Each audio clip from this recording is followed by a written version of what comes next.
Pai do Senhor Jesus, seja mais uma vez bem-vindo ou bem-vinda ao canal do Estudo Bíblico José Carlos Maciel. Meu nome é José Carlos e para mim é um prazer ter você aqui inscrito no canal. Agradecer a você que inscreveu recentemente, que você curta, comente, dê sugestão se você achar que precisa melhorar e, se possível, indique o canal para mais alguém. Amém? Você que assiste os vídeos e não é inscrito ainda, aqui do lado você vai ver o nome inscrever-se. Aperte, inscreva-se, não paga nada, é de graça, e ative o sino da notificação, que toda vez que eu publicar um vídeo o YouTube vai avisar você.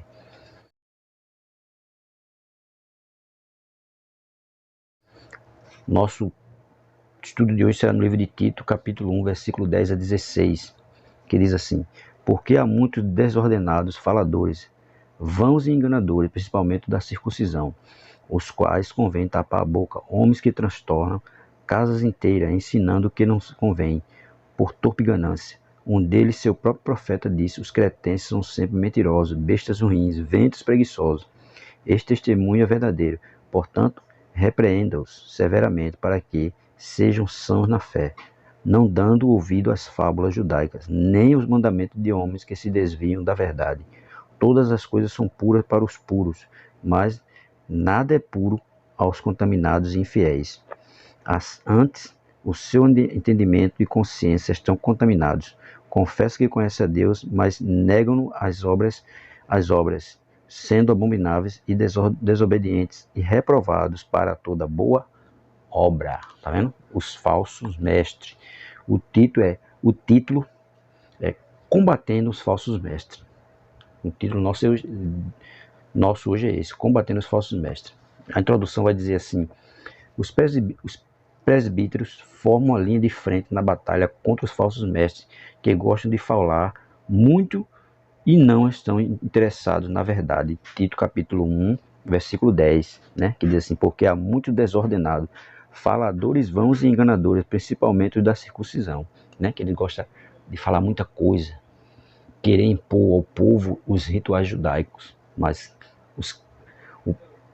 quem está em Cristo não precisa mais estar fazendo aqueles rituais, e ele queria impor aos cretenses, né, o povo, que continuasse fazendo isso, mas Paulo vai dizer que não é mais necessário.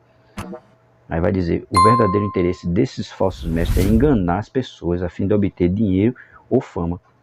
Tito capítulo 1, versículo 11, a parte B, que diz assim: ensinando o que não convém por torpe ganância. Ele ensinava o que não convém, ensinava mentiras, ensinos errôneos, mas para o quê? Para obter lucro, fazendo isso de torpe ganância. Por isso que Paulo alerta, né, a eles para não se deixar levar por essas pessoas, né? Não se deixar levar por elas. Aí ele diz: são capazes de perverter casas inteiras. Tito capítulo 1, versículo 11, a parte B, que diz assim: homens que transtornam casas inteiras, tá vendo? Até nas casas que eles vão, ele faz transtorno, né? Com seus ensinamentos, ensinamento errado, ensinando o povo a andar no erro. Pois nós temos que ter cuidado com esse falso mestre. Paulo pode estar se referindo a casos específicos, pois em 1 Timóteo capítulo 6, verso 10, menciona pessoas que se desviaram da fé e aceitaram falsas doutrinas, claro, porque tem gente que vai, né, no modismo do outro, está falando, ensinando coisa errada e ele acha que aquilo aí é a verdade. E termina se desviando da fé, porque aprendeu errado.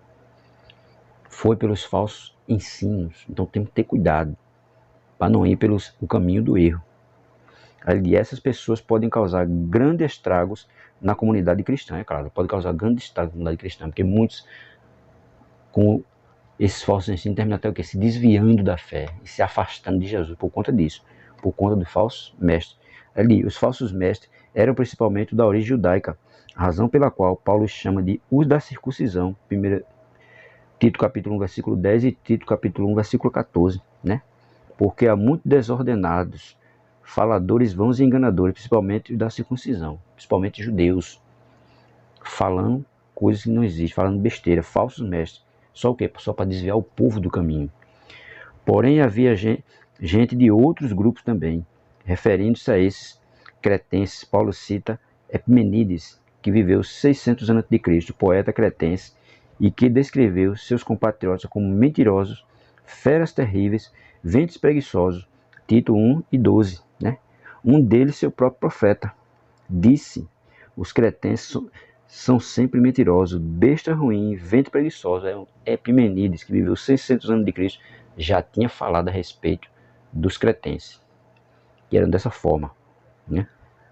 Vento preguiçosos, mentirosos, né? Feras terríveis, tudo isso ele já tinha falado. Aí ele vai dizer: essa descrição se ajusta perfeitamente aos adversários de Paulo, pessoas que o apóstolo acabou de descrever como enganadores interessados apenas em ganhos pessoais. É claro que os falsos mestres, ele não está preocupado em ensinar a verdade às pessoas.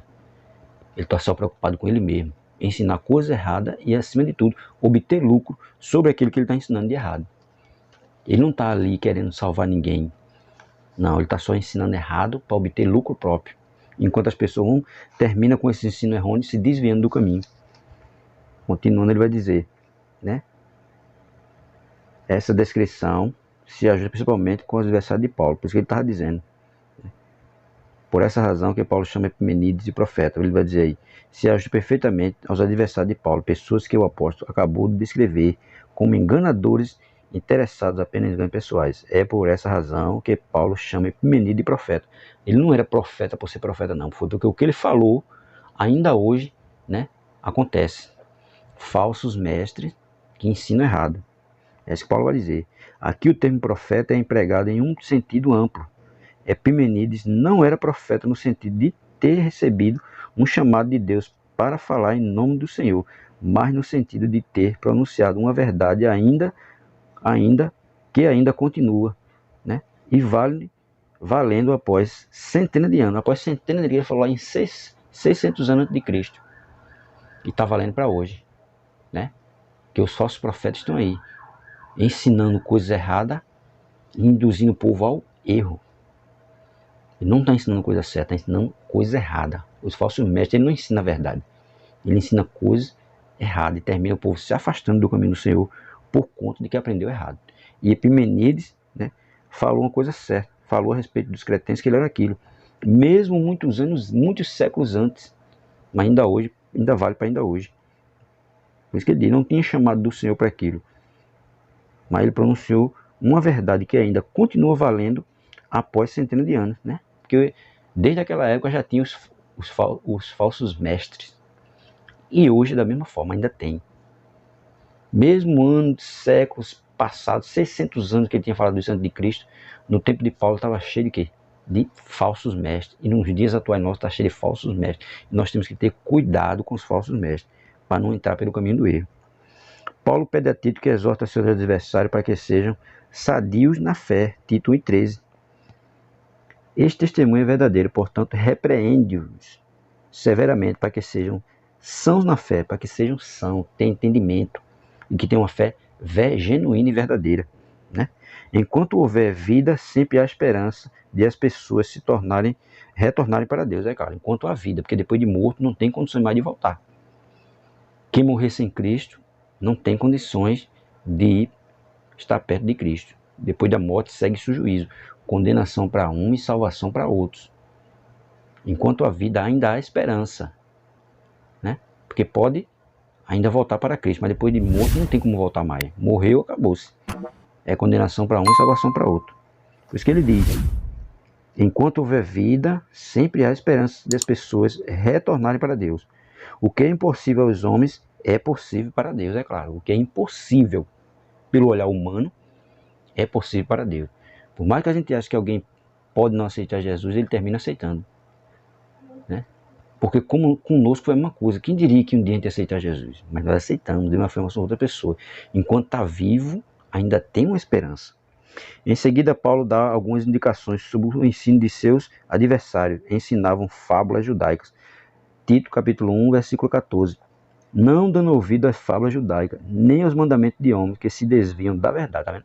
Não dando ouvido às fábulas judaicas e nem mandamentos de homens que se desviam da verdade.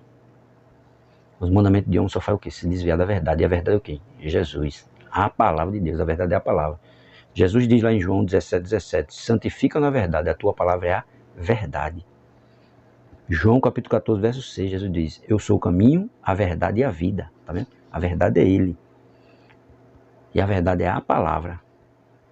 Mas muitos desviam, contorcem a palavra para se adequar àquilo que ele acha melhor para ele. E termina desviando muita gente. Por isso que ele diz. Ou seja, ensinamentos humanos sem nenhuma base bíblica ou histórica, constituído apenas para desviar os cristãos da fé. Tá vendo? O que serve aí o quê? Somente para desviar os cristãos da fé. Por isso que aí ele vai dizer no verso... Aí é isso que a gente tem que ver. Quem está ensinando? Ver se realmente aquilo que ele está falando é verdade. Se tudo que ele está falando é que ele tem embasamento bíblico. Porque se não tiver, é mentira. Então tem que ter o máximo de cuidado com isso. Para quando alguém vem ensinar qualquer coisa, você vê se realmente o que ele está falando está na Bíblia. Se não, não aceite. Parece que essas falsas doutrinas haviam proibido a ingestão de certos tipos de alimentos considerados impuros. Tito, capítulo 1, verso 15. Todas as coisas são puras para os puros, mas nada é puro para os contaminados e infiéis. Antes, o seu entendimento é consciente, e consciência estão o quê? Contaminados. Né? Quem está com a consciência contaminada, ele vai ver uma pessoa comendo uma coisa, ele vai dizer aquilo que não é para comer. Vai dizer que não é para fazer isso, não é para fazer aquilo. Mas por quê? Porque a consciência dele está o quê? Contaminada. Por isso que Paulo diz logo no início, todas as coisas são puras para os puros. Mas nada é puro para os contaminados e infiéis. Tá vendo? Nada é puro para eles. Para eles, eles acham que tudo é contaminado. Mas não é assim. Aí diz assim, esse ensinamento parece ter se originado nos judeus que ainda buscavam aplicar as restrições alimentares prescritas no Antigo Testamento, que Cristo havia abolido. Atos capítulo 10, versículo 10 a 15. Atos 10, versículo 10 a 15. Vamos ver aí na Bíblia agora.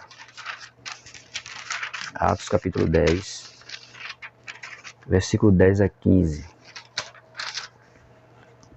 Que diz assim, e tendo fome quis comer, e enquanto lhe preparavam, sobreveio um arrebatamento de sentidos, e viu o céu aberto, e que descia um vaso, como se fosse um grande lençol, atado pelas quatro pontas, vindo para a terra, no qual havia de todos os animais quadrúpedes, répteis da terra e aves do céu, e foi-lhe dirigida uma voz, levanta-te, Pedro, mata e come. Mas Pedro disse, de modo nenhum, Senhor, porque nunca comi coisa alguma comum imunda.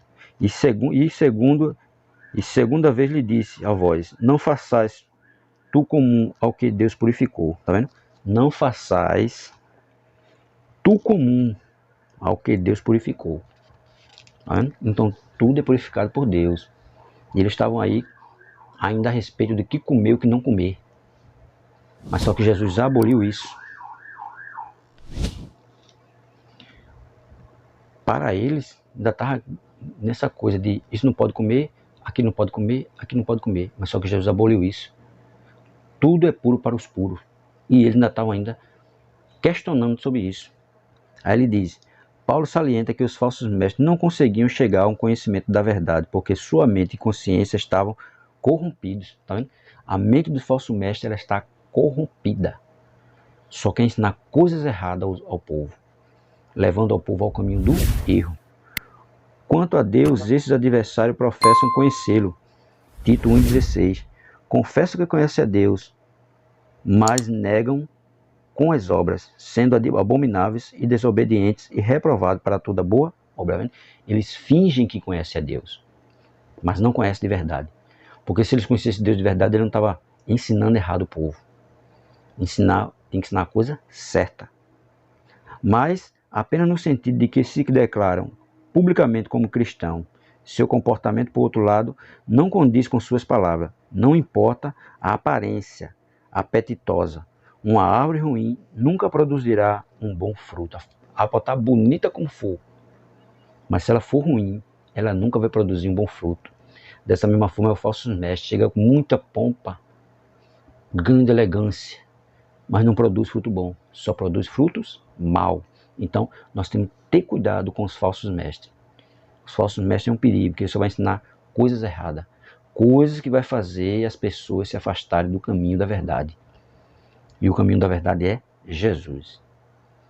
Que nós possamos, quando alguém estiver fazendo um ensinamento, nós estamos com nossa Bíblia aberta e investigando se aquilo que ele está falando realmente está escrito na Bíblia.